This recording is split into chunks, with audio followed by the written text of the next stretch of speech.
Bonjour à tous, je m'appelle Oïda et sur cette chaîne je vais vous parler de l'audition sous forme de vlog, d'expériences et de vidéos de vulgarisation. Car pour mieux prendre soin de votre santé, il faut d'abord être informé. Aujourd'hui, je vais d'abord vous parler de moi, l'oreille, et vous expliquer mon fonctionnement.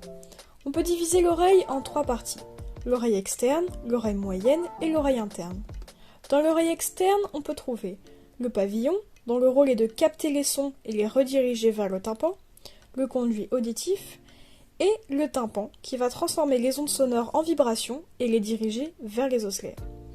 Dans l'oreille moyenne, donc, les osselets, qui sont les plus petits os du corps humain, le marteau, le gland-plume et l'étrier, vont amplifier et transmettre les sons à la cochlée.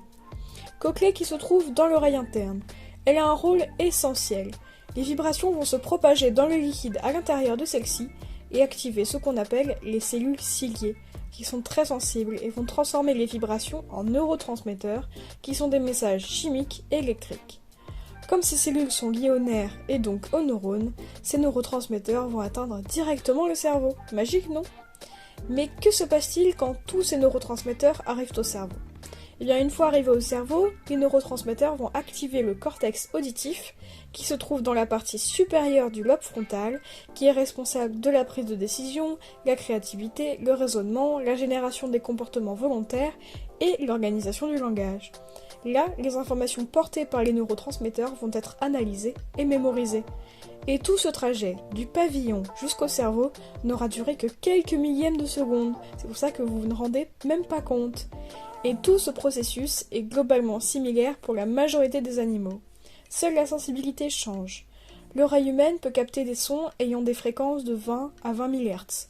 Mais chez le chien, c'est de 64 à 44 MHz et de 125 à 2 MHz chez la poule. Pourquoi ?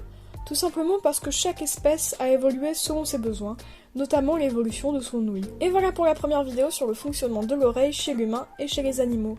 J'espère que ça vous a plu et on se retrouve bientôt pour une nouvelle vidéo sur la surdité et les problèmes d'audition. Et surtout, prenez soin de vos oreilles car vous n'en avez que 2. Salut!